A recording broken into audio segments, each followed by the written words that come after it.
Empuraan movie കാണാൻ പോവാണ് guys. ഞാൻ ഇത് റിലീസായ ഫസ്റ്റ് ഡേ തന്നെ കാണാൻ പോയതാണ്. എഡിറ്റ് ചെയ്ത് അപ്ലോഡ് ചെയ്യാൻ കുറച്ച് ലേറ്റ് ആയെന്നുള്ളൂ. ഇപ്പൊ ഇവിടെയൊക്കെ ഭയങ്കര ബ്ലോസ് ആണ് കേട്ടോ. എവിടെ നോക്കിയാലും പൂക്കളാണ്.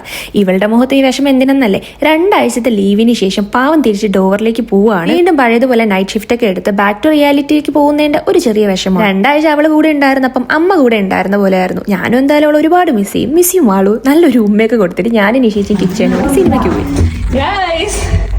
ചേച്ചി എന്താ എക്സ്പെക്ടേഷൻസ്? വല്ലതും പ്രസ് ചെയ്താലേ പോകും. എനിക്ക് ഡ്രാഗൺ ആരെന്ന് അറിയണം. ഡ്രാഗൺ റിലീസായ ഡേ ആയതുകൊണ്ട് തന്നെ ഭയങ്കര എക്സ്പെക്ടേഷൻസും ക്യൂരിയോസിറ്റി ഒക്കെ ആയിരുന്നു. പിന്നെ നമ്മുടെ മോഹൻലാലിന്റെ സിനിമയിലെ എന്തായാലും അടിച്ചു പൊളിക്കും. ഈ വീഡിയോ കണ്ടിട്ട് വരുന്ന റിവ്യൂകളെല്ലാം ഞങ്ങളുടെ മാത്രം മണ്ടത്തരങ്ങളാണ്. ആരും ഇത് വലിയ വിവാദമാക്കാൻ നിൽക്കരുത്.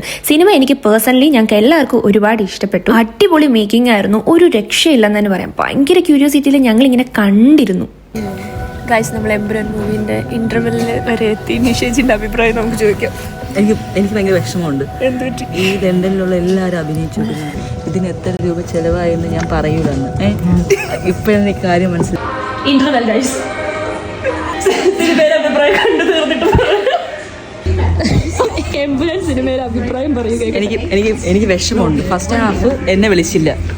ലണ്ടനിലുള്ള എല്ലാ ഹോംലെസിനെയും വിളിച്ചില്ല. കിച്ചു ചേട്ടാ പറഞ്ഞിട്ട് പോയാ മതി.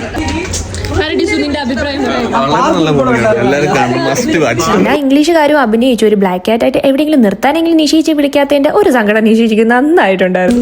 സിനിമ കണ്ടു കഴിഞ്ഞു. ഒന്നും പറയാനില്ല. കൊള്ളൊന്നും സത്യം പറഞ്ഞാൽ എനിക്കൊന്നും മനസ്സിലായില്ല. എനിക്ക് മനസ്സിലായി. നമുക്ക് മനസ്സിലാവാതെ.